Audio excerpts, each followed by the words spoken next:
Welcome to Cambia Grove. My name's Maura Little. I am the Executive Director here at Cambia Grove. We are thrilled to have you here for our third event in our 6-part event series for the 5 Points Conference. Today we are going to take a deep dive into the payer vertical. So it's going to be a fascinating conversation. Thrilled to have our panelists here joining us, and thrilled to see both familiar faces and also faces that I'm just getting to know. Couple of things.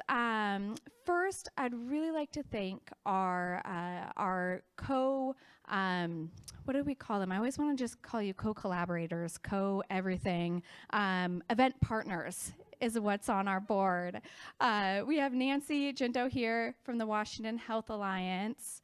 We have Laura Kate Zeichkin from the Healthcare Authority. And we also have been co-partnering with UW's CoMotion. And I know Elizabeth Scallon would wish she could be here today. But all of the four of us put our heads together and have really enjoyed working together to put together these panels for you all today. Couple of things before I hand it over to our host Meg Jones for the afternoon. The format here is Mike Albainy from MD Clarity is going to go ahead and ask a couple of questions, moderated Q&A, after Meg gives an overview of how the payer vertical is designed to work. Moderator Q&A will continue, and then at the end we will have a chance for audience Q&A, and Jessica will be roaming with the mic. After the event, we invite everyone to come and join us for a networking reception. We'll be serving beer and wine, have a couple of additional snacks, so please feel free to join. And also throughout the course of these events, and if you're new to Cambia Grove, please join us within or between these 5 Points events, anytime 9 to 5, Monday through Friday at Cambia Grove to continue the conversation. So with that, again, thank you all for coming, and I'm going to turn it over to Meg, but please join me in welcoming our panel.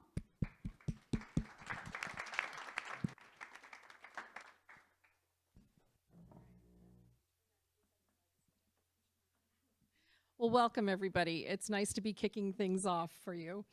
I am the Executive Director of the Association of Washington Healthcare Plans. We represent all the health plans in the state of Washington. Our members cover over 6.7 million Washington families and individuals. They participate in every market that there is. That's probably the first thing you need to know about this vertical.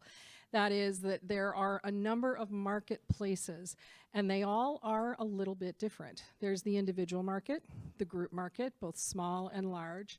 There's Medicare, there is Medicaid, Medicaid managed care, and then there are other public sector programs, both federal and state. So all of those markets are very, very different, and the payers have different business strategies for how they participate in those markets to be successful. However, there are some common themes to being a payer, and that's what I'm going to talk about today. And then the folks who are on the panel all participate in different ways in these markets, and so their responses to questions will be nuanced around those very unique differences. The first thing I wanted to talk about, I thought since it's all organized by vertical, let's talk vertical by vertical. The easiest one to start with is really the structure of the payers themselves. They're legal entities. They are licensed by the state. They have to keep that license in order to do business. So there is a baseline of requirements that they have to meet, capitalization requirements that are tied both to the number of members that they have, as well as just basically being able to pay for the care that they promise to pay for. They have to have a 3-month reserve at all times in order to do that. And the rates that they set, what they charge in order to deliver the care to folks and pay for it, has to be based on the actual cost of that care for the benefits that they've offered to provide. It sounds like a lot of legal jargon, doesn't it? It kind of is. But that legal baseline is something that you can never lose sight of, because anything that a payer wants to do to innovate, to improve, has got to be run through that regulatory filter and determine whether or not it's going to put the payer sideways with the regulator, because it's the one thing you can't have happen, because that puts your license at risk. So it's anything that does that is kind of a bet your company proposition, and insurance companies, being fairly risk averse, don't go there. The second thing you need to know about the payers is that they are insurance companies. Regardless of how they're designed or what license label they have, they can be a health maintenance organization like Kaiser, which are all, pretty much primarily employed docs, and they've got their own hospitals, and it's much more of a contained delivery system that they also, for which they also finance care like an insurance company. There are healthcare service contractors, and they are distinguished from a health insurance company based on the nature of the provider contracts that they've entered into. If you're a healthcare service contractor, you only exist if you have a network of provider contracts. If you're a health insurance company, you have a choice. You can deliver care through a network of providers, or you can just promise to pay for the service. The fee-for-service type of approach to things, an indemnity contract, if you will. And you don't negotiate or try to control care, and you don't negotiate or try to control the actual payment amount for the service that's being provided. However, as things have evolved, most of the payers in Washington State deliver care through a network of providers with whom they've entered into contracts. And that brings me to the next vertical, the provider vertical. Now, the provider vertical intersects with payers in a number of different ways. And it's really the first place that you notice that payers really stand at the crossroads of both financing healthcare and delivering healthcare. We're really, until recently, we were probably the only one of the 5 points that did that. Now, with the rise of value-based contracting, more and more providers are also entering that intersection as well. But for the last 10 years, the payers have been working very, very hard to make sure that not only is healthcare affordable, because most of us would not be able to pay for healthcare if we didn't have insurance, but also making sure that the care that's delivered is of the best possible quality, that it's the right type of care, and that the providers are given as much information as possible about the outcomes for their patients, not just their patients, but other patients that the carrier also covers, so that they can see how their care compares. Now, in order to do that, payers do a couple of different things. Their first relationship with a provider occurs when they credential the provider. The provider says, I want to be in your network. I want to be one of your partners in delivering healthcare. Now, granted, there are network adequacy rules that the state has imposed on carriers, and that definitely is an incentive to enter into contracts, but those incentives existed long before the network adequacy rules. We've always wanted to make sure that there are enough providers of every type of provider to deliver the services that we've offered to cover in our health plans. That's kind of at a very baseline level, that's what we do. We need to make sure that we can help people find the right doctor. We need to make sure, though, first, that the doctor's credentialed. So there is a big chunk of our business that is devoted to evaluating and credentialing providers for quality and to make sure that they are doctors that we want our patients to see. Then once we've identified that the provider is somebody who could deliver the right type of care with the right level of quality, we also negotiate payment levels with them. And it, depending on the type of provider, will negotiate more heavily or less heavily. Sometimes, if there are a lot of different types of providers, you don't need to negotiate, you just say, here's the fee schedule. Please, if you want to be in our network, we'd love to have you, and this is what we'll pay you for these services. For more specialized services, there could be deeper discounts. But one of the key things that distinguishes one carrier from another is their provider network, especially in the Post-Affordable Care Act era, because a lot of standardization went into effect with the ACA, and provider networks and the way they're constructed and designed to help deliver care is one of the few areas in which companies are able to distinguish themselves from one another, particularly in the fully insured market. Now, I'm sure that the concept of fully insured versus self-insured can be somewhat confusing. A fully insured marketplace is one that the state really regulates.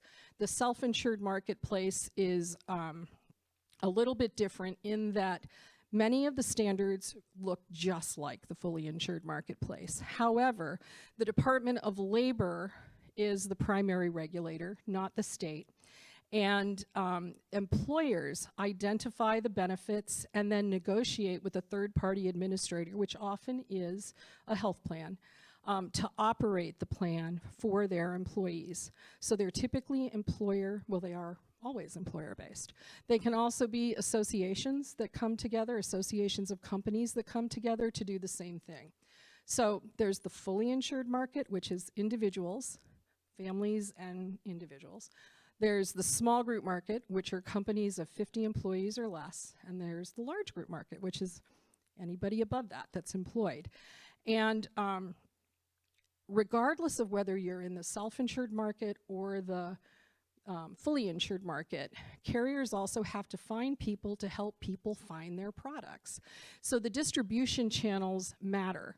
There is a lot of debate, and I'm not going to spend much time on this, but there is a lot of debate about whether or not the Affordable Care Act undermined the ability of the distribution channels, the insurance brokers and agents, to be effective partners in helping people find health care. It's an issue that is going to continue to be discussed and debated, and it's something that companies continue to pay attention to, because if you don't have effective distribution channels, you can't get your products out to market.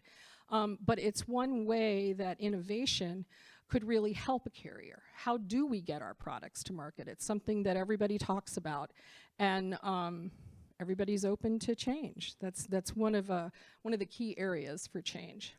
So then, after we have our provider network put together, and after we know how we're going to get it to market, we have to have a product. So companies hire a lot of people to design products, to price the products, and to make sure that the design is something that if everybody who buys it uses services, that it's not going to break the bank for the carrier.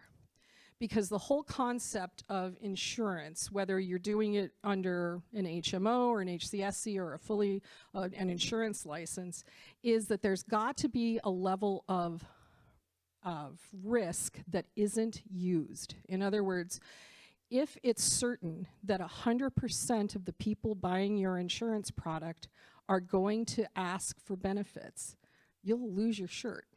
It's really hard to stay in business when that happens. In the insurance industry, it's called adverse selection. It means that the risk pool doesn't have enough healthy people in it who say, I want to buy insurance against the fact that I might get sick, and I'm willing to pay for it because I think there's value in it. When people no longer see value in having insurance and stop buying it, only the sick people buy it. And if that happens, the market collapses, because insurance companies will not continue to participate in a market where they're pricing for 100% of the risk being taken up. It's just a fact of life. And so right now you may hear in Washington State a lot of discussion around whether or not the individual market is stable and whether or not it's going to collapse, and all of the discussion at the federal level about what's going to happen now that the individual mandate has been rolled back by Congress. It's those discussions about individual market stability that are tied to that concept of the risk pool. And it's highly technical, it's really boring. If you want to go to sleep, you can find a podcast about it, and it always helps.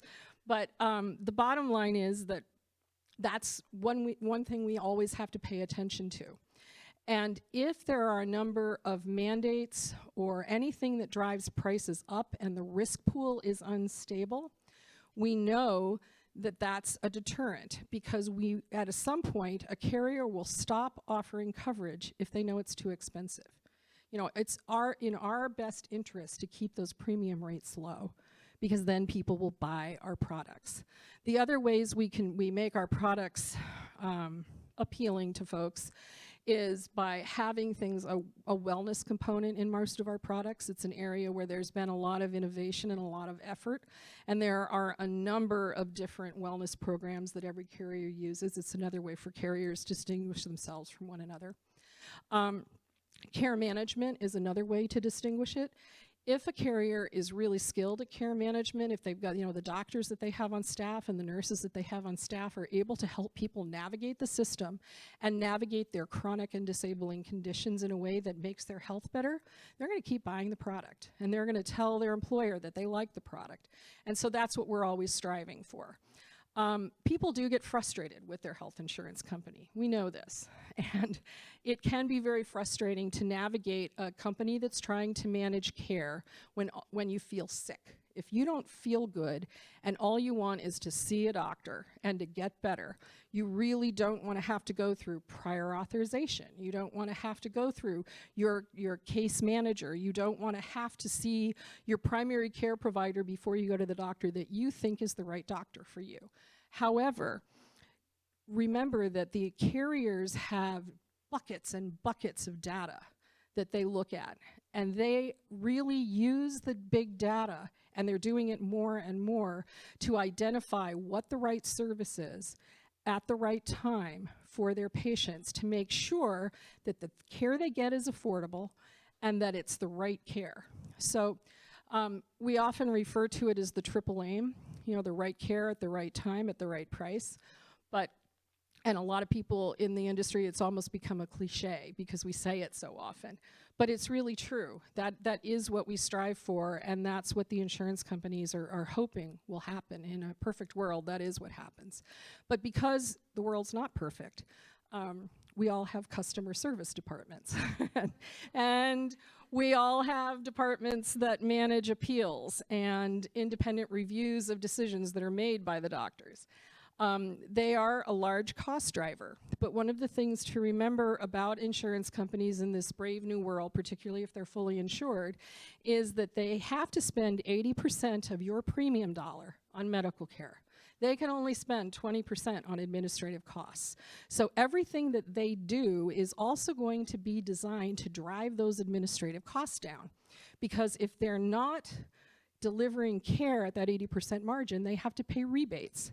Now in Washington State, only 2 companies had to pay rebates last year, and none of them were local Washington companies. They were all out-of-state larger companies. So I think we're in pretty good shape. That's kind of unusual when you look at the list of who had to pay those rebates for going above the 80 or above the 20% limit on administrative costs. In addition to all of the different pieces that I've talked about, the case management, the network management, the distribution channels, there is a component of working with government that we haven't talked about, and it's different than regulatory compliance. The legislature's meeting right now.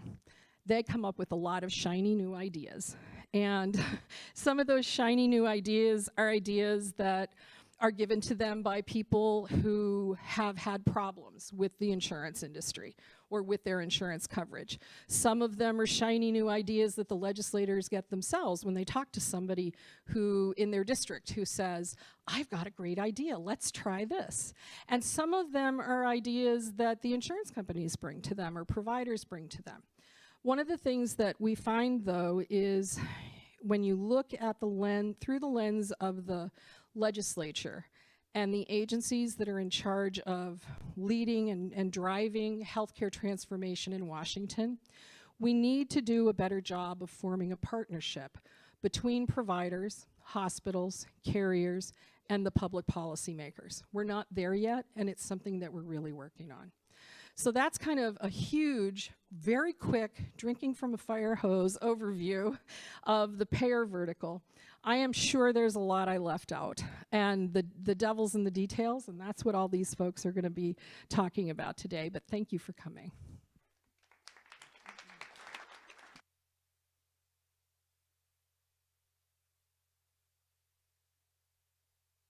Well, I think we're going to do some introductions briefly here and then get on to discussion. Thanks, Meg. That was just, I thought it was a wonderful overview of the situation. And it's great to see so many familiar faces as well as some new ones here this afternoon. My name's Nathan Johnson. I'm the Vice President of Strategic Development for Premera and have been in that role for just 6 months. You don't have to trust anything I say today. That's the good news. But prior to that, I spent 9 years working for state government, the first 3 with the legislature, just mentioned, and the last 6 with the state's healthcare authority, which is purchaser of healthcare services. So I really look forward to the discussion today, to your questions, and to the engagement ahead of us. And thanks for setting us up well, Meg. I was trying to follow the rules. So hi, I'm Lisa Murphy. I'm Vice President and Deputy General Counsel here at Cambia Health Solutions.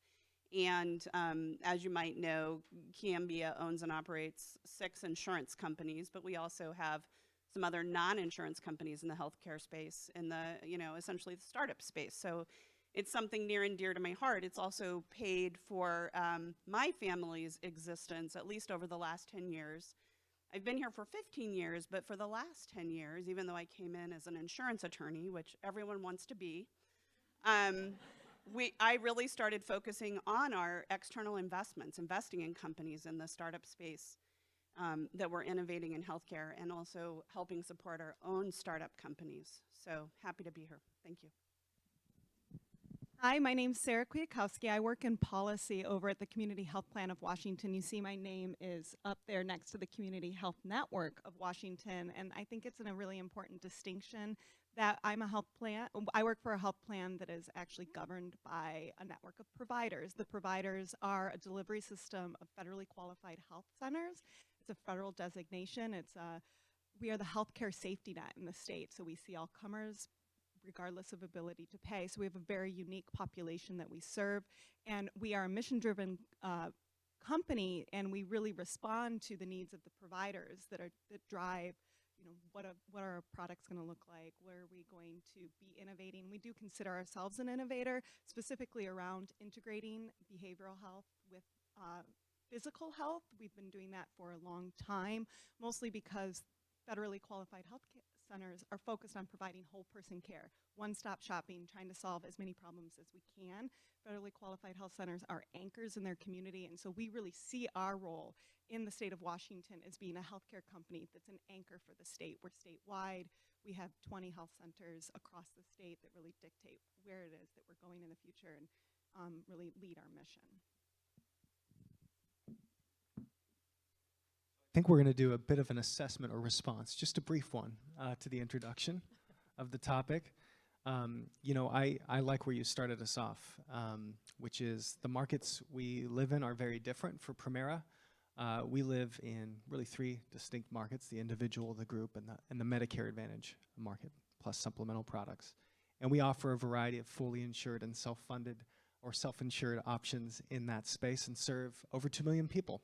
Primarily in Washington and Alaska. But what struck me is, while these markets are very different, and you spoke to some of the common elements, and I think the common element we think of most at Premera is the customer, the person who's in the center of this, and either achieving value or not out of the health system experience. And again, vamping off just a bit further of what you said, these customers, regardless of what market segment they sit in, they experience very similar pain points. A lot of times they get too much care. Thanks to the Washington Health Alliance, we have even better numbers on that now sitting here today. Did a wonderful report on some optional preventive services folks that were getting, what was it, more than 50%? Was that the number, Nancy? Almost close to it, that were not necessary.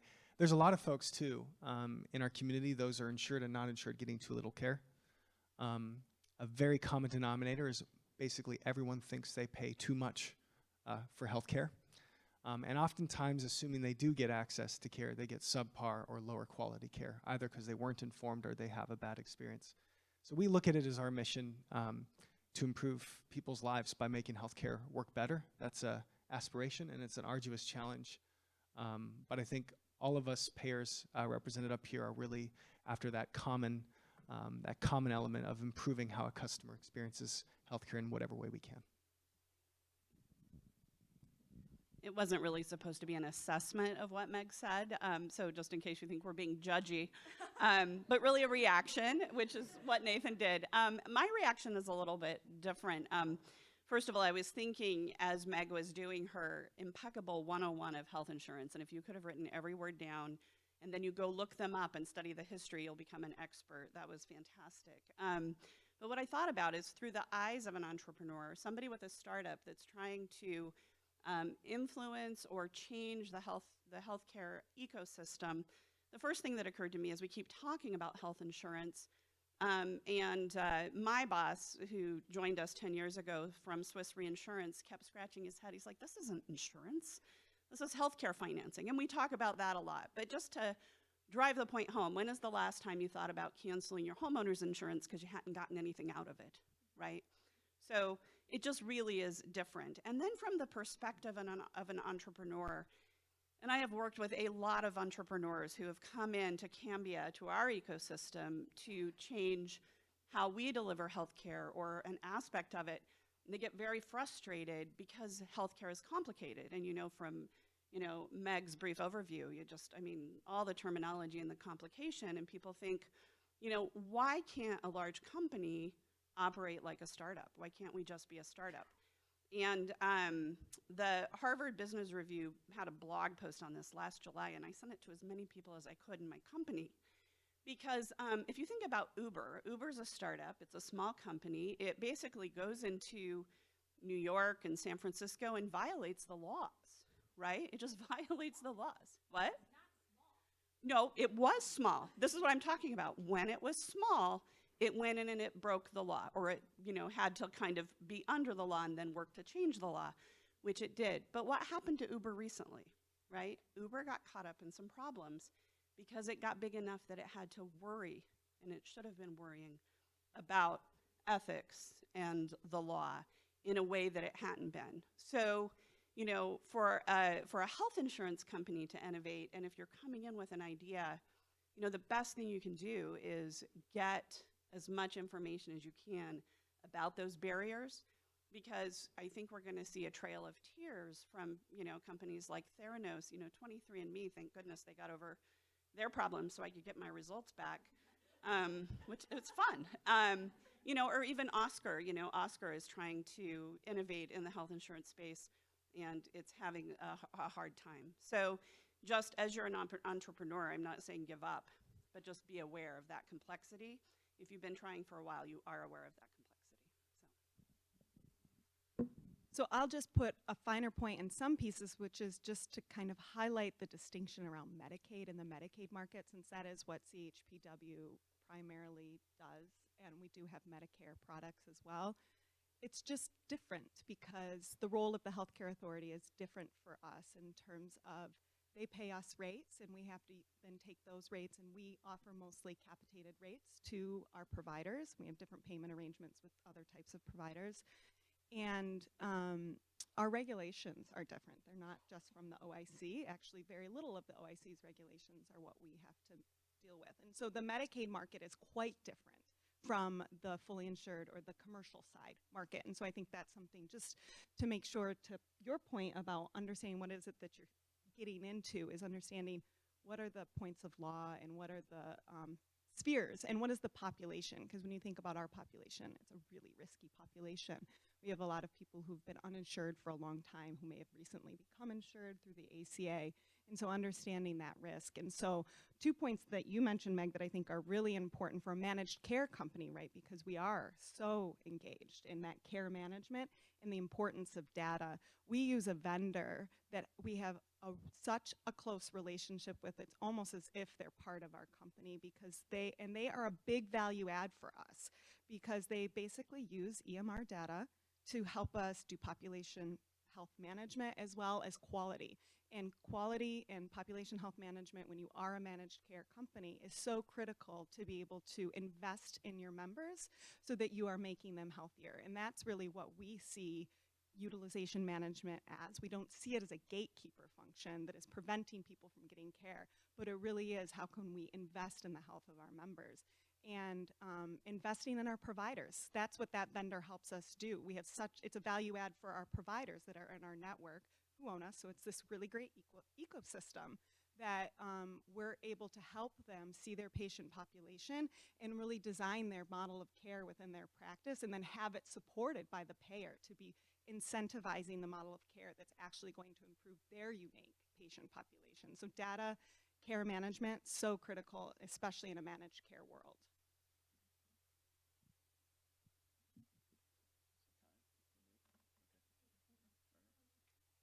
Oh, all right. Great background, Meg. That was awesome. I don't know if I should introduce myself briefly, but I'm Mike Albainy, founder of MD Clarity. We, in brief, enable price transparency for patients via doctor's offices. And basically, if you've ever, scheduled an appointment for an MRI and wanted to know the price of it, we make that easy for patients and doctors. Very excited to be here. I have like 1,000 questions for you, but we'll start with some open-ended ones to just kind of get you free-flowing a little bit, and then we'll hone in on some specific areas that Meg touched on, and then try to provide the entrepreneurs some guidance on, how do you work with insurance companies and how do you navigate the beast that you described. So, super open-ended one to begin with, and I'll start with Nathan. If you could change anything about the current healthcare system from your perspective, just one thing, what would you pick to do? So, tough question and open-ended. Where do I start? That's the question. It needs a lot of changes, certainly from the customer standpoint.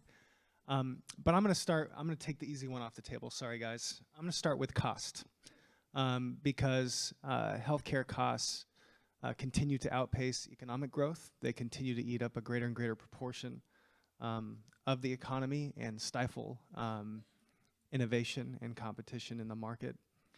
And it was Warren Buffett who most recently said, I think it was him anyway, in the big Amazon JP Morgan announcement and Berkshire announcement, called it a tapeworm, taxing employers, their productivity and taking it out of their bottom line. So I would start with costs, and I think when you start with costs, it requires a bit of a macro view of where those costs in healthcare come from. Certainly the payers you have represented up here are a portion of that, a piece of the pie. But where the vast majority of dollars go in our healthcare ecosystem is to the provision of care, the services provided. And to make significant inroads in this area requires that entire ecosystem acting together to drive down cost and to improve quality. So I'd start with cost because I think that is going to do the most to improve customers' lives.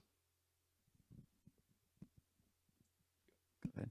So I wrote it underneath a bucket of access, but it's really about how can we make sure that we have a workforce that's designed to work in this brave new world. In the Medicaid space, we're integrating behavioral health and physical health to be co-located, to be bidirectional, to making sure that these siloed systems are talking to each other. And they're very different systems. And we have a great opportunity to have providers at our ready who are telling us the challenges that they're seeing in their practices where they're already integrating. And part of it is that there's not a pipeline that's been trained to work in this new system, as well as just, I wish we could have more providers. We don't have enough providers. And so we need to be investing in that pipeline to make sure that we have the right providers across the state, and then as well as investing in technologies that help us to increase network capacity. So telemedicine is this great new tool that we have, and making sure that that works for patients so that so the patients that don't have access aren't getting, less quality access, but so that it's all tools in the toolbox to making sure that we're expanding access. So if we had a magic wand to make there be more providers that have the training that they need, they have the time that they need within their practice, and that they can see patients, in a more convenient way. I think we really do need to think about how do patients want care to be delivered to them, and by whom do they want it to be delivered. And I I think that we've thought a lot about traditional training, but there are a lot of providers out there in the system that we probably could rely on more heavily. And so how do we change regulations that make it so that we can have those providers delivering care? So that would be my magic wish. Nathan and Sarah have both mentioned the consumer and the customer, which, you know, in our comments up here, you'll hear all of us talk about more and more. And by consumer and customer, I mean the human beings that use our system, not employers. So what I would probably change, and like Nathan said, there are so many choices, is the employer-based aspect of our healthcare system. You know, as a customer at a grocery store, I'm pretty good at choosing my own groceries and deciding what to buy. Imagine if my employer purchased my groceries for me and I just kind of got, here's your box of groceries, good luck. I think employers do a really good job and brokers do a really good job, but if you really could wave your magic wand, why are they in this business, right? Why did this start? I know we all know why. You can read the articles about why. But it seems impossible to change the system. And I think the ACA, we all thought in 2010, here it comes, the end of employer-based insurance. Most of us were terrified, but we figured we'd, you know, figure it out as we went along. And it just didn't happen, right? Employers, it's still, especially in a lot of industries, it's still a critical part of that package they give to their employees. But it really does take that customer and that choice and that understanding of what they're getting and what they need. You know, it takes that away from them. So that's what I would change.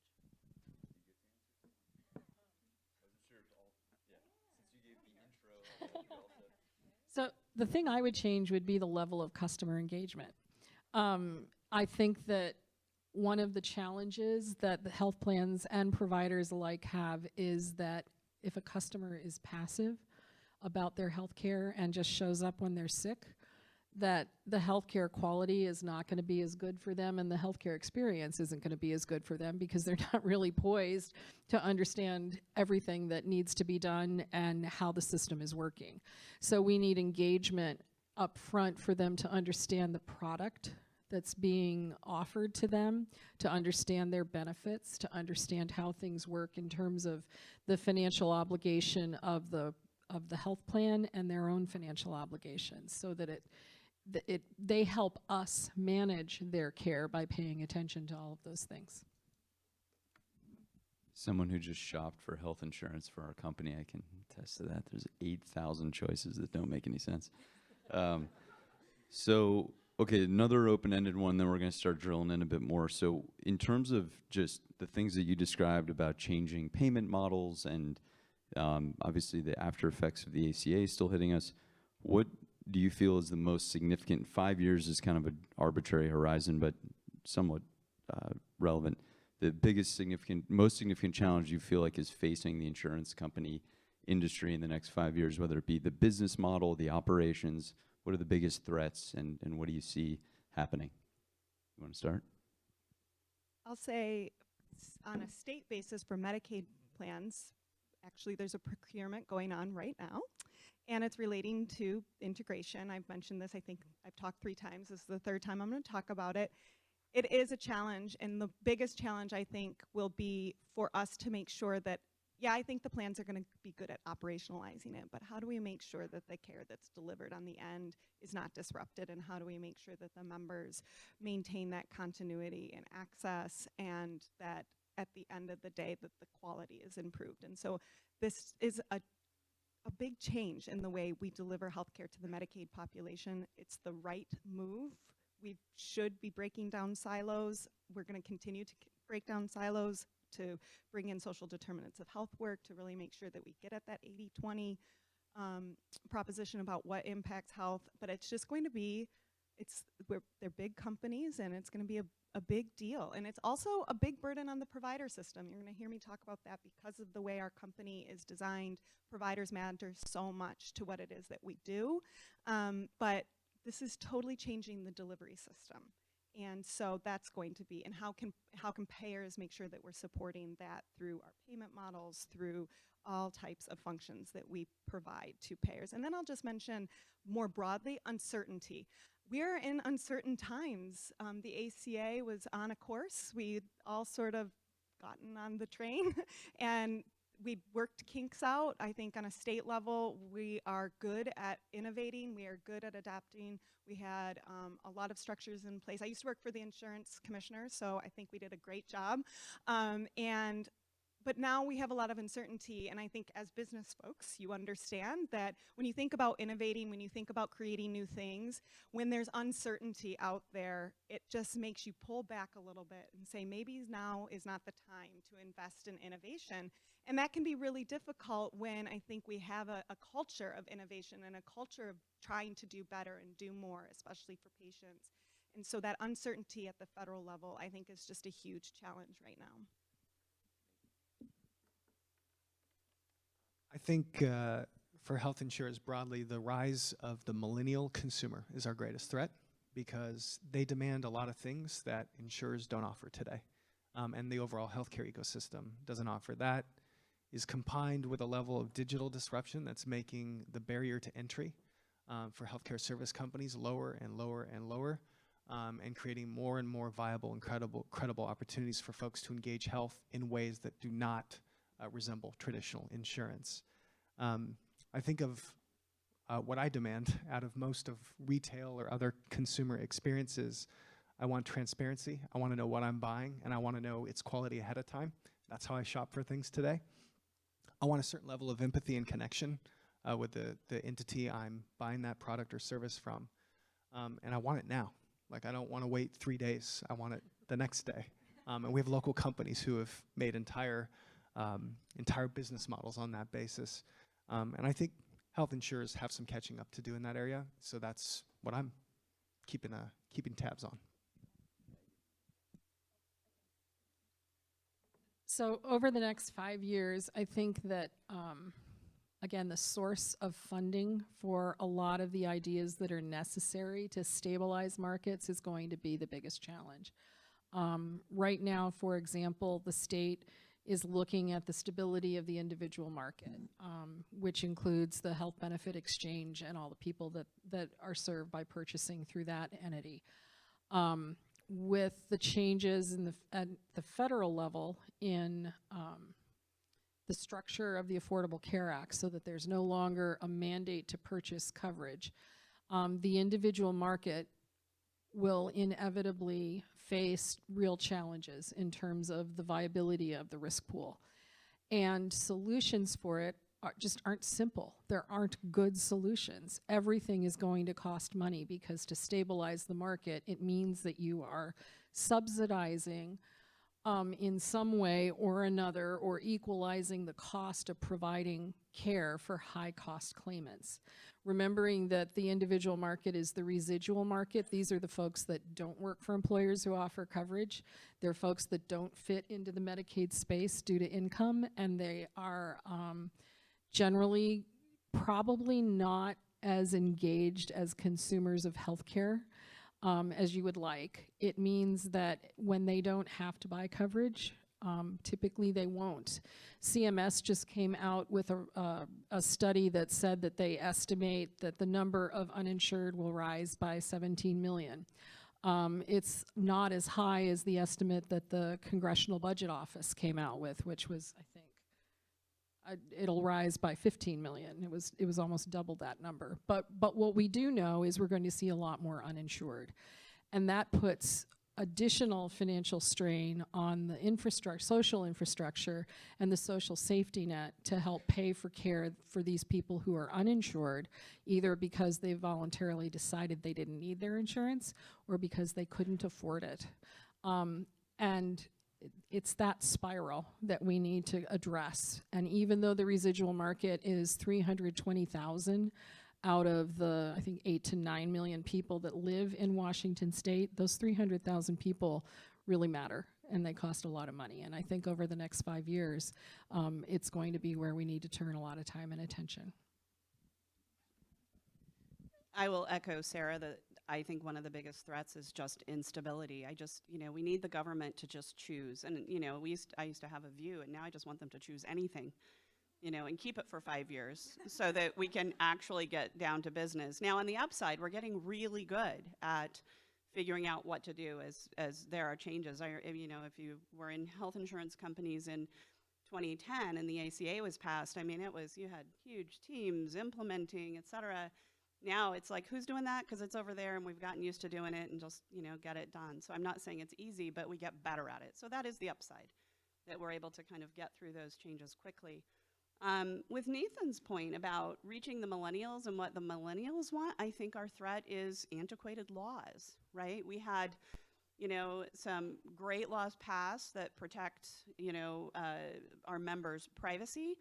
And I think those laws have been fantastic, except they don't really work in the current space where we need data to go faster, and we don't need a HIPAA authorization that someone has to sign and then someone has to get it and someone has to store it. Someone has to look it up. And that's once, right? So I think that we need to figure out how to get our federal laws a little bit more modern in this space. So this sort of from an entrepreneur perspective here, maybe we'll start doing two, just to make sure we get through all these questions, two at a time for some of these follow-up questions, and I'll try to figure out who's most pertinent for some of them. What do you feel, and actually this might be all of you, because you might have an opinion, what is the biggest, again, for thinking how we can help as entrepreneurs, the biggest costs, inefficiency that there is today in running an insurance company? And Meg touched on, customer service and appeals and just all the administrative overhead, and that might be one area. But in general, what are the biggest inefficiencies where you feel like there are opportunities to really optimize in the next few years? Go back to back. All right. The best way to deal with an inefficiency isn't to mitigate it through an innovation, but to get rid of it. So maybe this isn't as relevant to folks that want to find a solution, but in the fee-for-service healthcare system, and Meg talked about this, maybe not with those words, but where our insurance plan says that if you go to your primary care doctor for a sick visit, we pay 80%, you pay 20%, and whatever that physician does in that visit, he or she gets paid for. What that causes, and that's also called a PPO plan. And even though we like to think we're innovating in that space, it really is the majority of what large employers want is a PPO option. But there's this disincentive. I'm not saying that providers ever think, wow, what else can I bill for? What other labs can I send? But also when you know that you're going to get paid and the member has this amount of payment, maybe you're not asking, well, what's the coverage?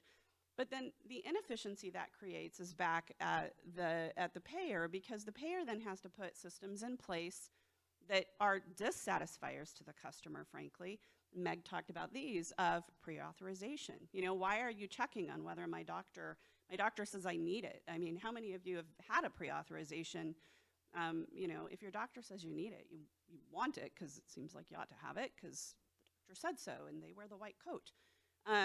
So I think that there are layers of bureaucracy at the insurance company that's necessary to counteract kind of the normal incentives that are set up in the fee-for-service system.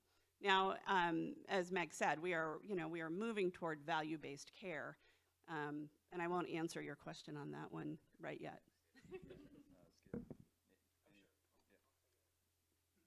I think in the digital age, the amount of paper and amount of paper-based transactions that occur in insurance is a huge inefficiency. And there are many efforts underway in all of our respective organizations probably to cure that. One specific thing I've thought a lot about is with the growing uptake, I shouldn't even say that now, but the massive uptake of electronic health records. The notion of still having a claim that's billed with an EOB sent to the member, then they get billed separately by the provider. What if we could do away with all that? What if we could completely automate the adjudication of claims based on the clinical information now that providers are collecting at the point of service? I think that'd be a drastic efficiency for the insurer side, but it also benefit, of course, the provider and the consumer. Then we can start sucking some costs out of the administrative side of healthcare, at least through that. Well, to both of you, before we move to Meg and Sarah, how effective are those? When we meet with providers, they people cite that 30% of healthcare is just administrative waste, pre-auths, benefits checking, that sort of thing. How effective are things like pre-authorizations? I mean, do they actually make healthcare better? Are they really a necessary thing that we're always going to have to do, or can we eliminate them at some point, hopefully? Or, I mean, can we just trust the doctors are not going to be irresponsible, essentially? Well, and again, I don't want to say they're being irresponsible. They're in a system where there aren't checks and balances, right? And so, also they're in a system where if they don't ask for that extra test, they have risk, right? So you might as well keep asking for it. Have you ever been to a provider and they've said, oh, is this covered under your health insurance? I was at the dentist and I was having my teeth cleaned, and she said, you might do with like what they paint on, your little kids' teeth, the fluoride treatment.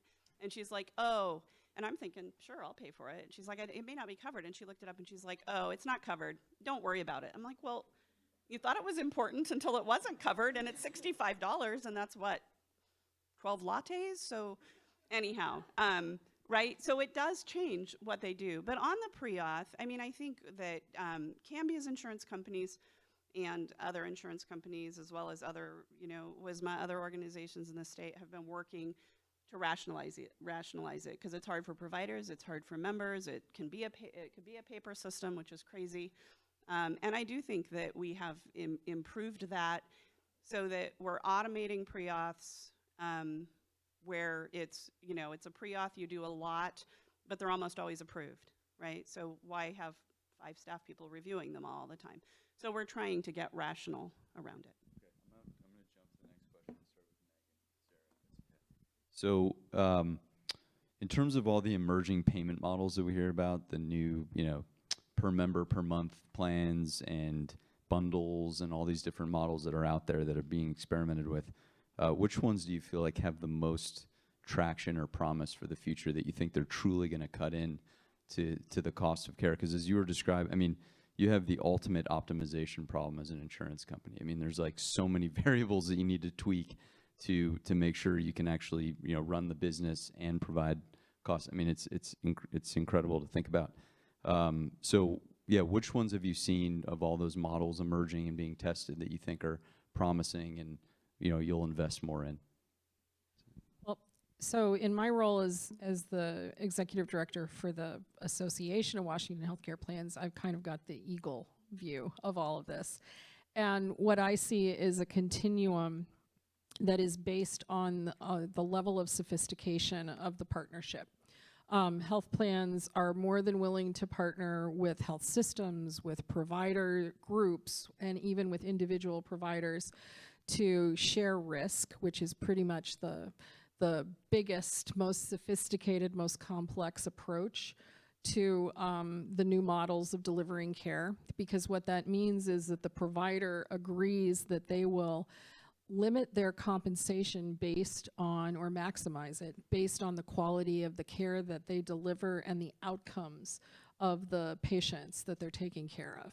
So that what we have found is that every region, every area in the state is at a different level of the ability to participate in a value-based type of contracting arrangement and delivery of care arrangement. And health plans that are designed around the most sophisticated model won't work in areas where providers haven't invested in the technology, where they don't have the staff to support that type of model, where they simply don't have the bandwidth to do the more sophisticated data analysis or reporting, or even the financial management type of approach. I mean, it's one reason why capitation in the first iteration of managed care failed in Washington state.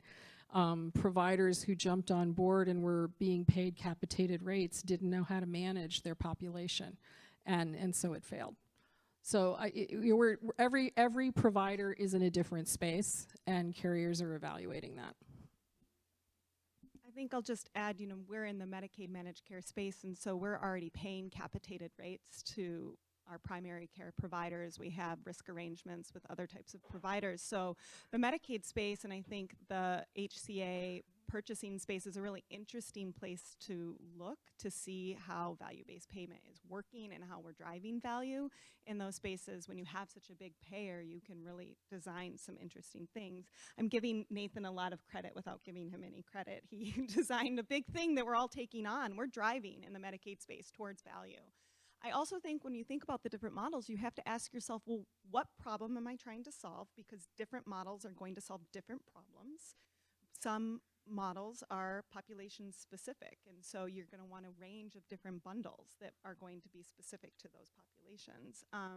When you have a PMP, you're really going to want to make sure that the capacities, and that's what Meg was getting at, that the provider capacities are there, that they're ready. And so that means the payer needs to have a really great relationship and really needs to be supporting the providers in ensuring that they have the capacities developed to move towards that more advanced risk-based model. And we have great opportunities with our providers because of our relationship. We have a risk-based arrangement with the network that owns the plan. So they are in there developing and driving value and really designing what that would look like. And so I think engaging providers in what type of space they're at and working with them as partners versus sort of this top-down approach of we're really dictating what the value-based arrangement is going to look like.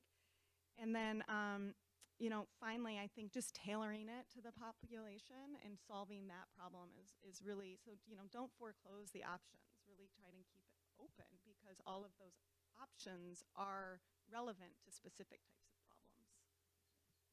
Somewhat of a follow on that. What are the biggest challenges to implement these like bundled care, subscription, all these different models from like a systems perspective or a workflow perspective? Are they transformational in a way that, you know, you have these really old claim systems, for example, that maybe they can't support these models? Like what is, so again, thinking sort of from the entrepreneurial perspective, is there sort of like a systems challenge that we could potentially help you guys with?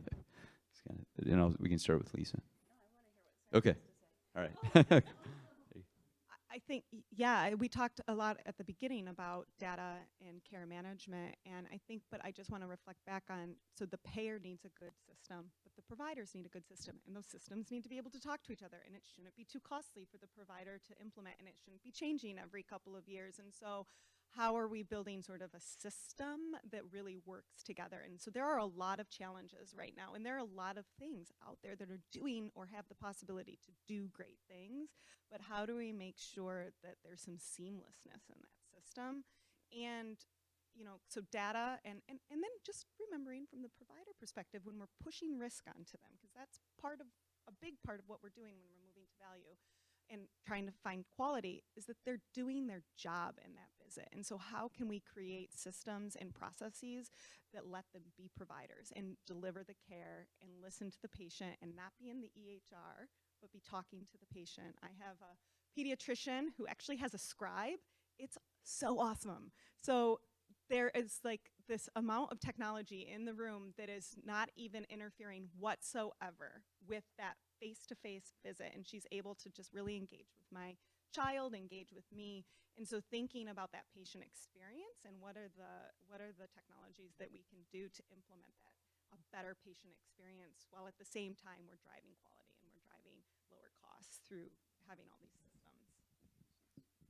I would just add, you know, data, yes, definitely a problem and definitely the best spot for innovation. I think another challenge, going back to what Meg said about different sophistication of providers, I think most providers are like, value-based care, that sounds great. So if I do a good job, I get more money. If I don't do a good job, I get what I'm getting, right? Well, that's great, but it doesn't attack the cost issue that Nathan brought up as one of the biggest issues, right? There have to be winners and losers, or maybe losers and losers across the system.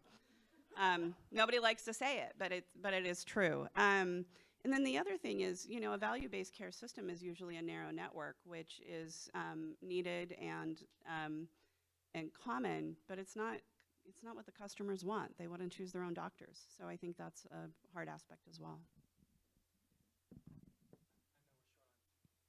We're short on time, but I'll say if we could build an app for trust, that would be a good starting point.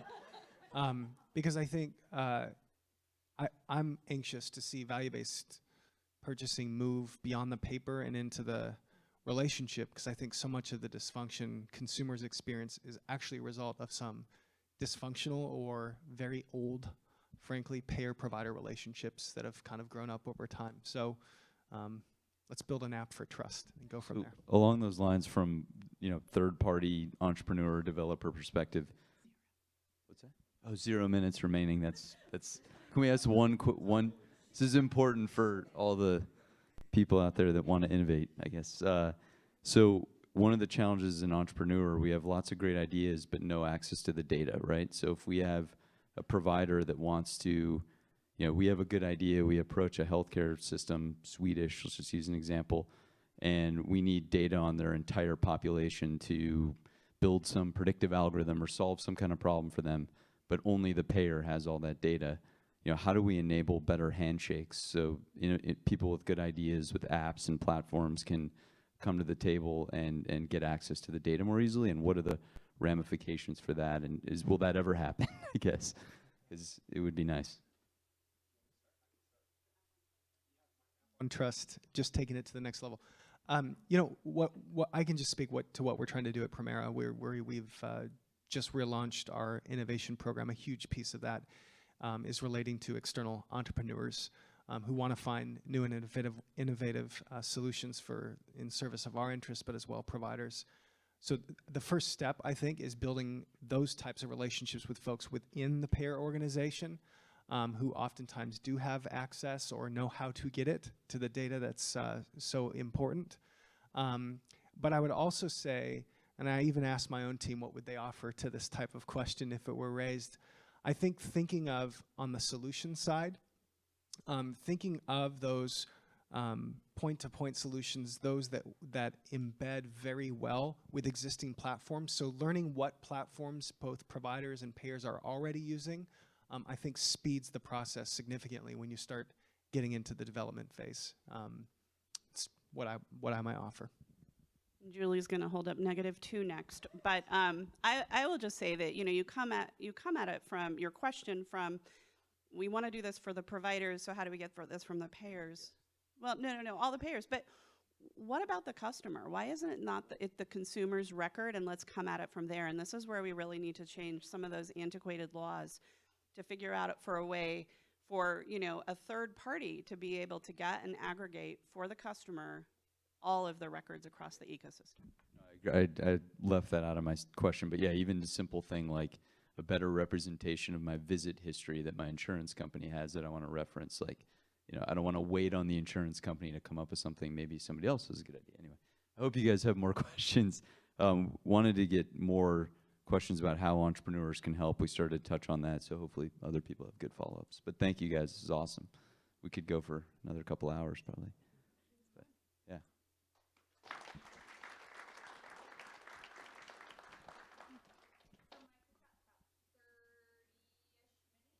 Do I go around? Does anyone have a Okay. question? You got that covered? Okay.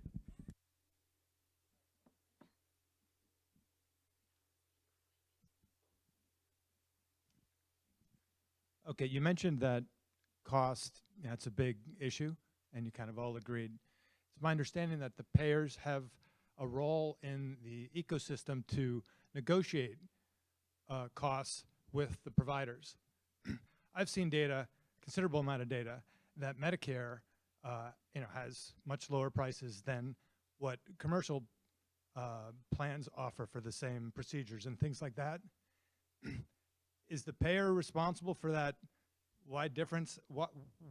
Why is there such a price disparity between, it seems like it's market forces, but who's eating up that difference? I've seen in published data in North Carolina, for example, knee replacement surgery is 2.5 to 3.5 times commercial payer than what Medicare will pay. Explain that difference. And what role can payers play in reducing that? We're drawing straws on who's going to answer that. So I was going to start by saying it's all Sarah's fault, but I think I think what we experience and what providers experience, if we can get in their seats a bit, I'd be curious how they would answer this question on their own panel. But there's a lot of cross-subsidy that occurs for commercially insured lives. That is where you can negotiate. Oftentimes In Medicaid, to a degree, there's a level of negotiation, but with Medicare and Medicaid, you're oftentimes taking a rate, and a lot of times that rate doesn't pay for the fixed costs you have and any of the variable costs attached to the service. So I would explain a big portion of that delta as a cross-subsidy that occurs between government and commercial payers. Right. Remember, the government can set its price, right? And then the providers have to figure out how to run their business. I had another thought, and it just flew out of my head, sorry, because I feel passionate about what you said. Oh, I remembered. And this will seem a little defensive, but you know, Cambia is a nonprofit, and we pay taxes, and nobody really cares that we pay taxes, we've learned. But when you think of a nonprofit, you're in the same situation, right? So, but when you think about a nonprofit, you think about a charity, right? We are not a 501c3. So it is frustrating to me when, over the last 10 years, I've been here for 15, our average margin is about 1%. Now, who would get into that business? No one, right? But we're in it, so we'll keep going. You know, grocers, nobody gets into the grocery business except Amazon, I guess. But, you know, that's like a terrible margin business. And then you look at nonprofit health systems, and again, I'm not trying to pick on folks, I'm just pointing out data.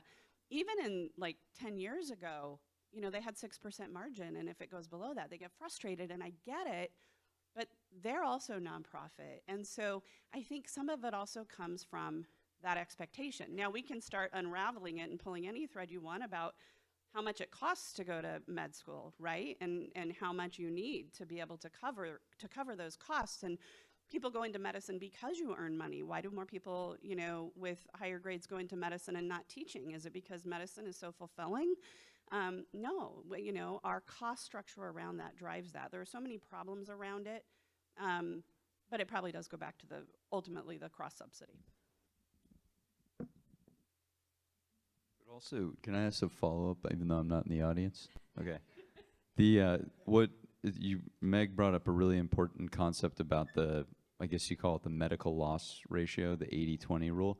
So you have to spend a certain amount of money on claims every year to keep the company growing, to justify the growth of the company. So how do you, I mean, just to add on his question, I think, I've done analysis with providers. I mean, they're not profitable on Medicare payments, and the payers have to pay enough to justify a lot. I mean, there's a lot of complexities there, so just want to add on to that. It wasn't really a question, it was just more. Well, remember the 80-20 came in with the ACA, and it only applies to those insured lines of business, and Meg referred to individual as residual coverage, right? It's such a small part of the market.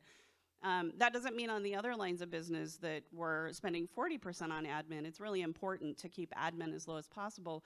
But when you think about the cost of healthcare, you know, 80 to 85% of it is what the provider pays. You know, I was talking to my CFO a few years ago, and we'd hired a new attorney to negotiate procurement contracts. And our CFO is like, you know, great, but who cares? I want someone negotiating the provider contracts and getting us savings there, because that's where it will come from. What's also made, so one of the things that most providers, because I've worked endless providers, they don't understand even the cost structure of any given thing that they do, right? This surgery or this visit, what does that even cost us, and how much do we need to get paid to make it worthwhile?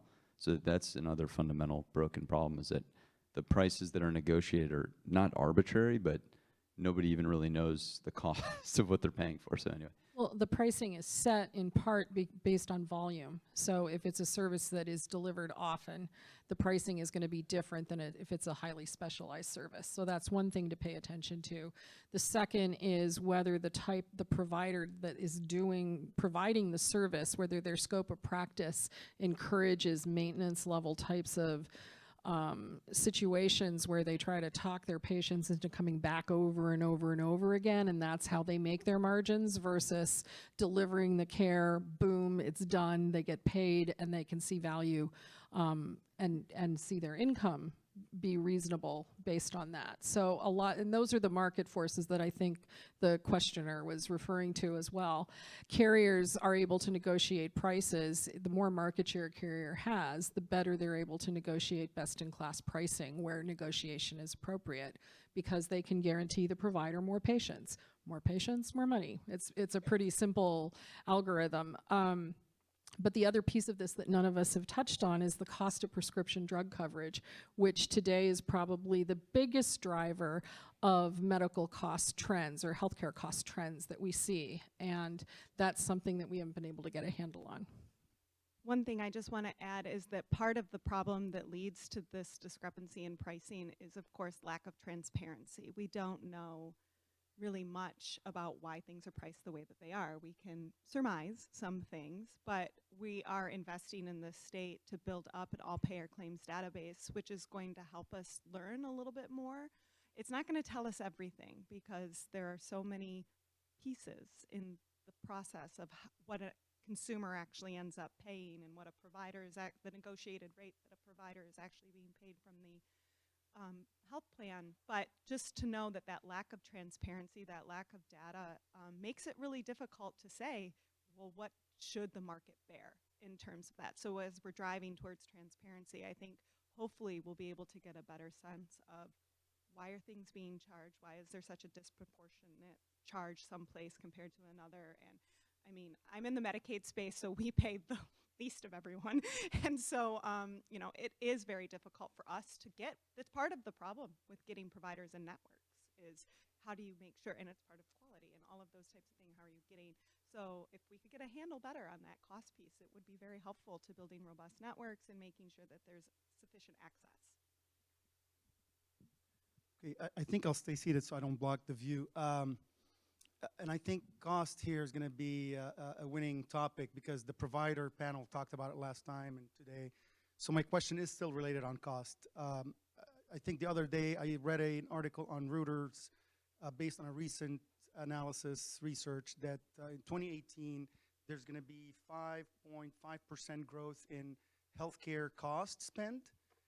And so I want to offer my comments and then get your perspective on this as payers, but here's my comments.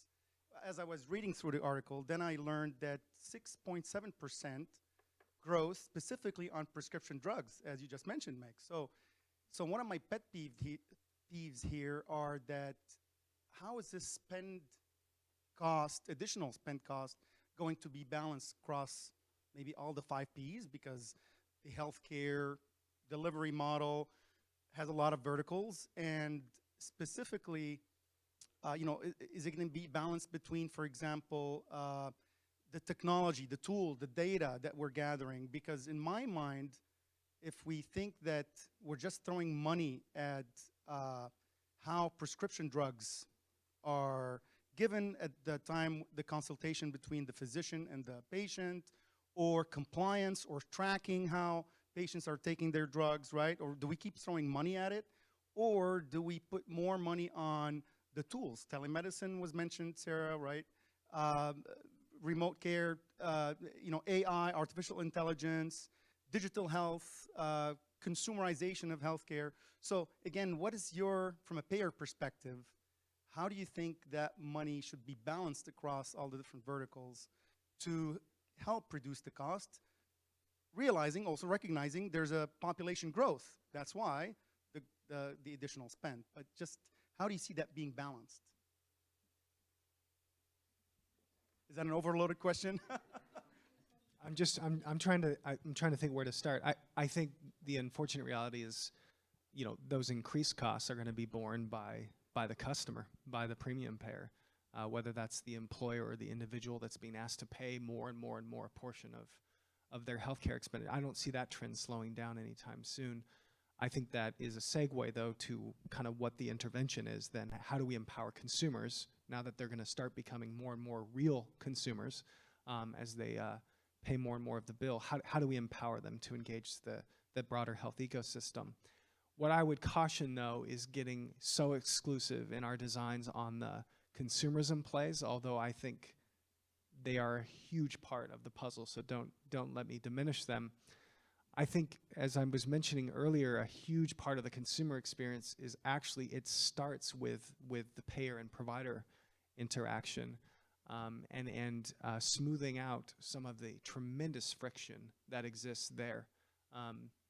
That said, we still have to we have to figure out new ways to engage consumers. We've been talking about it for decades, but we haven't really found that way.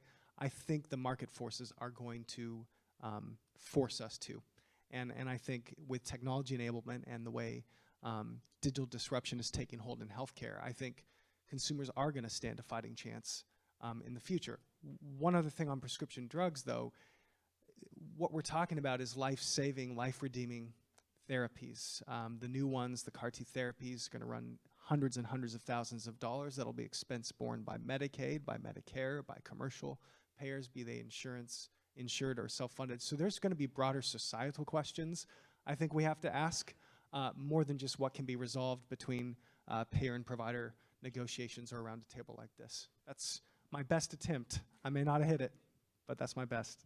You know, I also think that there is a dynamic in terms of population shift between the markets, because as more and more people move into the space where they're going to receive their care through Medicare, and the population dynamic shifts. I mean, the driver for costs and the actual payment by the government versus payment by a purchaser or an employer drives some of the mechanisms and the product designs that companies are willing to invest in.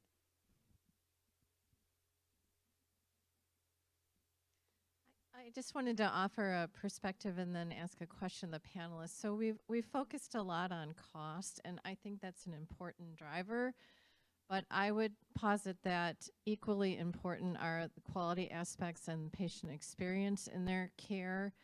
And in fact, my organization, the Washington Health Alliance, issued a report last year that showed that the highest quality hospitals in the state are actually the lowest costs and have very high patient experience ratings. So we tend to have a point of view, I think, sometimes that it's got to cost more to be higher quality, and I think that's a fallacy, and I think we have to educate folks on that. And I'm just curious if the panelists agree or disagree with that perspective, and what you're doing within your organizations to think beyond the cost metric when you think about products that you're putting together. So first, I would never disagree with you, Nancy. So, I was thinking about this when Sarah was talking about transparency. The interesting thing is, if we build a transparency tool so the consumer can see, wow, the outcomes are the same for these two providers, and this one costs $1,500 and this one is $500, that they would choose the $500 provider. And I think studies show that that's not enough for consumers to make a change, especially since they usually are looking it up after they've already gone to the $1,500 provider. Their insurance is paying most of it, or maybe not because I'm in my high deductible period, but I have my HSA fund, so I'll probably be okay. I think it's really hard to get consumers to care that it's lower cost and better quality over here. And I think if we focus a lot at our company on something called human-centered design, which don't ask me to say more than that, because the lawyer brain doesn't, I know it when I see it, I'm like, oh, I like that. But I can't really explain how they get there. But I think if from an innovation standpoint, if you can create these tools that give the information in a way that drives that customer to make changes based on it and get in front of them in time before the white coat has told them this is what you need. I'll just say from the Medicaid perspective, it's a public program, and we are stewards of dollars that are not ours. They are everybody's because they're tax dollars. And so if we didn't care about quality, and if quality didn't drive our work, then that would mean we were not living up to our obligation. And quality is so important because we are a managed care company. Making sure that outcomes that actually improve health is so key to stewarding those dollars. So it's central. It's everything to how we should be thinking about paying for care and delivering care. I'm curious, from your perspective, where do you guys see in the continuum of care, from primary care to acute care space, operative costs, behavioral health costs, post-acute care space? Out of all the spaces, what space are you guys most focused on in terms of improving efficiencies and really driving value? Do you think there's some low-hanging fruit in a certain area that you really want to focus on? This is now the fourth time. Integrating care, I think, is answering that question. We focus on primary care because we believe investing in prevention is key, but also making sure that we integrate that care in a space that is easy for consumers to access, where we're focusing on whole person care, and we have care teams that are comprised of different types of providers. And I think that is really where we need to be thinking about making those linkages and breaking down silos between, the complex situations that patients find themselves in, and how do we make sure that those providers are talking to each other and that we're incentivizing those relationships with the types of payments that we're making to those providers. I would only add, factors that we look at. I don't think we're in any particular spend category overly focused, but there are several factors that we would evaluate. The volume of services by population. There are certain things, certain episodes of care that really only start to matter once you get into Medicare in terms of volume. There is as well how much opportunity there is to drive incremental increases in quality or decreases in costs. So how much of a delta is there? And there is in many episodes plenty. So it's not like we have a hard time choosing targets for that. And then the third is, what does your customer want? So we do have some pretty, starting to be even more so, activated purchasers in the state. And oftentimes they have needs that are particular to their employee base that we as insurers can provide products or solutions to. And so it's a combination of those three, and I'm sure many others. The only thing I would add to the discussion is that I've seen across all of my health plans, I call them my health plans, they're like my children, is how to address the effects of consolidation of providers, provider groups, and hospitals and providers into health systems. As that narrows, we have to focus on how we work with that change in the provider market space. When you think about all of, that kind of sequencing of care, and you think about where is it hardest for the consumer, for the person involved, one thing that we're spending a lot of time thinking about, and we're, all of them really, but how do we make that care easier to access and understand? We're focusing on those with complex situations. But we're kind of thinking a little bit just beyond them as the consumer. We're looking at their caregivers, because those are often the ones that also need that information. So I would say, on the health plan side, we probably are looking at all of it, and there are probably actuaries, some of whom are in the room, perhaps looking at where we can have the most impact. But I think from that customer perspective, we're starting with the complex care and their caregivers.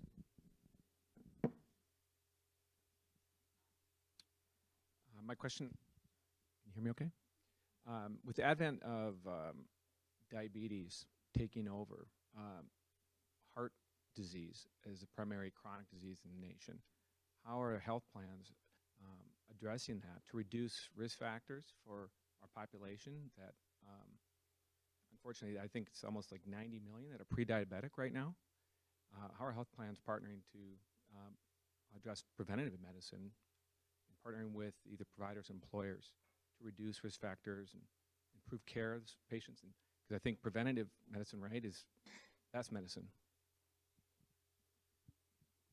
I'll just go back to value-based payment, which I think is something in the Medicaid space that is driving some of that. It's our quality metrics, and it's really trying to target those quality metrics to the problems that we see in our populations, and how can we incent our providers and make sure that they're addressing those critical needs of the patient population. And it goes back to population health management as well. And when you have that managed care space, you can really take a sort of broader look at how can we have various interventions and invest in our providers so that they're able to meet the needs of the community.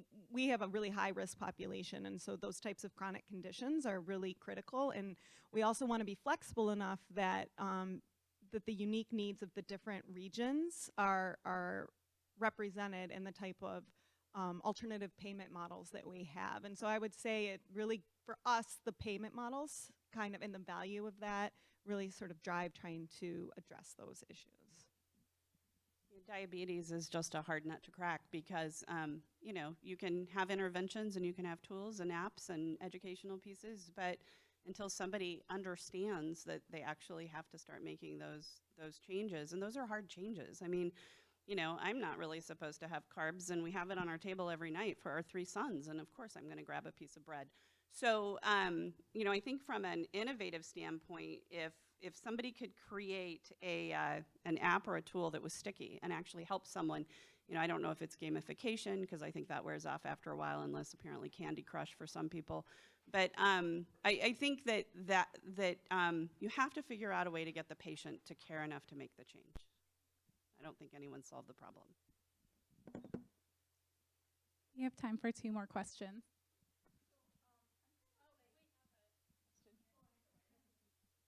I know that Washington State's been a leader in promoting financial and legal incentives for ethical, evidence-based patient decision aids, and which have been shown to improve patient satisfaction and reduce cost in many cases. Are you adopting those, and if not, what are the barriers?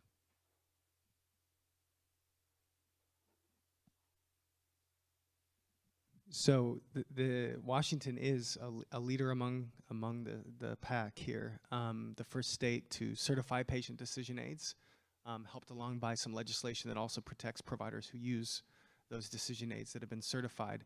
I think we're still very early in the journey. I think one of the greatest impediments to their use is, of course, engaging providers and getting them trained up on how to use the tool, and then providing enough financial incentives for them to actually follow through. I actually think the healthcare authority is doing some pretty exciting, innovative work in this area. So if Laura wants, no, I'm just kidding. But I think there's good progress being made, but I think adoption's still fairly low in the commercial space.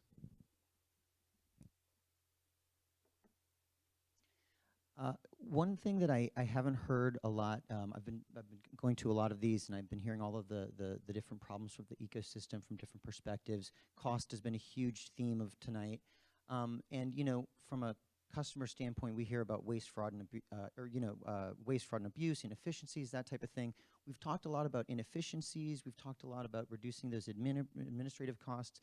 But what are ways that, from a non-policy, like a technology standpoint, that AI or other aspects could be brought to bear to help identify or combat fraud? Yes.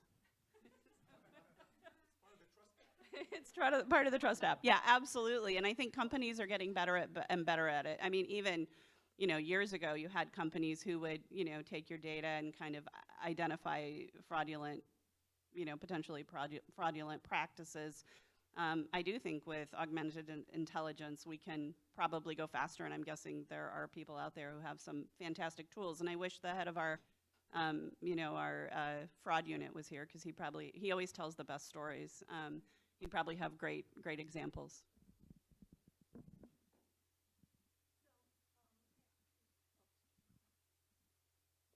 So I'm kind of coming in the perspective of a pharmaceutical company. So when a new drug is brought, after it goes through the various clinical phases, how do they negotiate?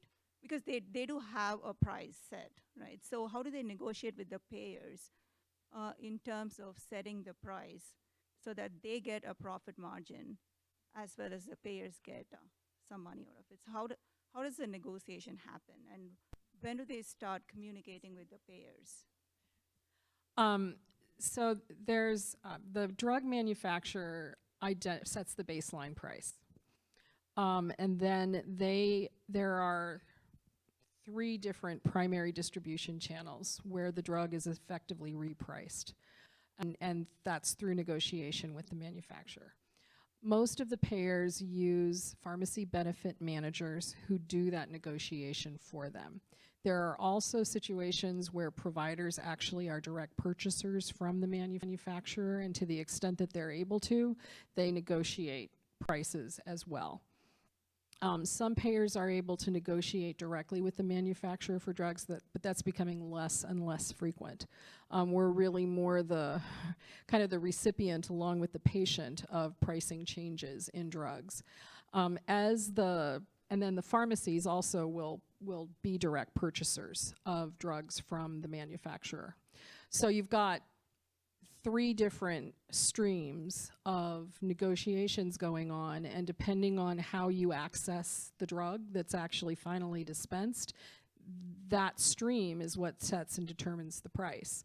Manufacturers will often offer rebates or discounts, and they're very different. And the way they're experienced by the payers is that if our pharmacy benefit manager has negotiated with a manufacturer who offers a rebate, we don't see the benefit of that. We pay the full pricing level for the drug that the manufacturer has set. And then if there is a rebate that's been applied to it later, we'll get the benefit of that anywhere between 10 and 18 months after we've paid for the drug. So there is a lag time to any benefit of that, so that's one aspect of it. Some of the pharmaceutical manufacturers offer discounts directly to our enrollees so that the members can go to their pharmacy, they've got a discount coupon, we're paying full price for their drug, they get a discount, and the pharmacy is able to retain some of the funding as a result of that. There are a lot of different ways in which the discount and the rebate issues affect the pricing of drugs. Pharmacy benefit managers, in addition to having administrative fees that they charge for being the negotiating arm, will also receive direct rebates, most of which they pass on to the payers, and we're able to pass that on through lower rates. But the bottom line is there isn't a lot of transparency around those negotiations, and there isn't a lot of transparency as to what the baseline price is that the manufacturer has set. All right. Well, thank you all. I'd like to join me in. I'd like for you all to join me in giving the panel a round of applause. Thank you.